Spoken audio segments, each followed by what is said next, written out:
بسم اللہ الرحمن الرحیم۔ السلام علیکم دوستو۔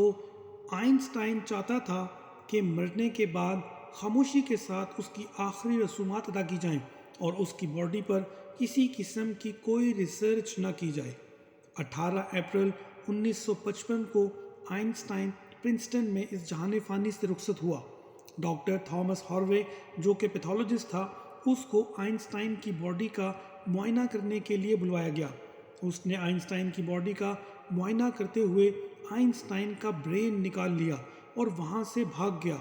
اس نے آئنسٹائن کے برین کو ایک جار میں رکھا اور اپنے بیسمنٹ میں چھپا دیا اور 40 سال تک اس کو اسٹڈی کیا۔ 40 سال بعد ڈاکٹر تھامس ہاروے نے آئنسٹائن کا برین منظر عام پر لانے کا فیصلہ کیا اور اس نے آئنسٹائن کا برین سائنٹسٹ کے حوالے کر دیا۔ جب سائنسدانوں نے آئنسٹائن کے دماغ پر تحقیق کی تو وہ یہ جان کر حیران رہ گئے کہ آئنسٹائن کے دماغ میں ایک عام انسان کے مقابلے میں 17% نیورونز زیادہ تھے۔ ایک نارمل انسانی دماغ میں تقریباً 86 بلین نیورونز ہوتے ہیں، جبکہ تحقیق کے مطابق آئنسٹائن کے دماغ میں 100 بلین سے زیادہ نیورونز تھے، جس کا مطلب یہ ہوا کہ آئنسٹائن کے دماغ میں سائنیپسز بھی زیادہ تھے، جو اس کے دماغ کو زیادہ پاور مہیا کر رہے تھے۔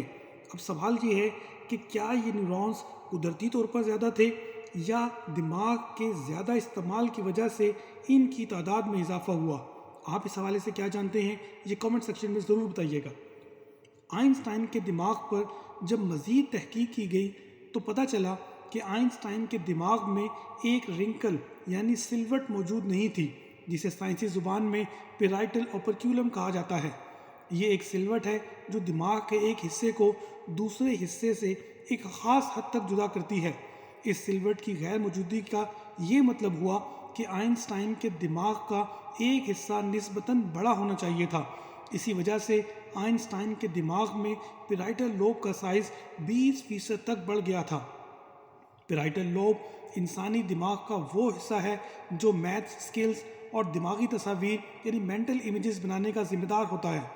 آئنسٹائن کا دماغ کا یہ حصہ پیرائٹل لوب عام انسان کے دماغ کے حصے سے 20% بڑا تھا، جس کی وجہ سے آئنسٹائن کی میتھ سکلز اور چیزوں کو امیجن کرنے کی صلاحیت بھی بڑھ گئی تھی۔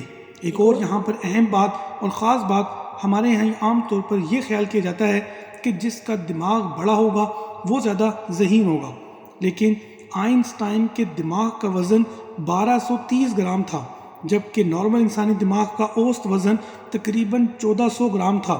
یعنی آئنسٹائن کے دماغ کا وزن نارمل انسانی دماغ کے اوسط وزن سے کافی کم تھا۔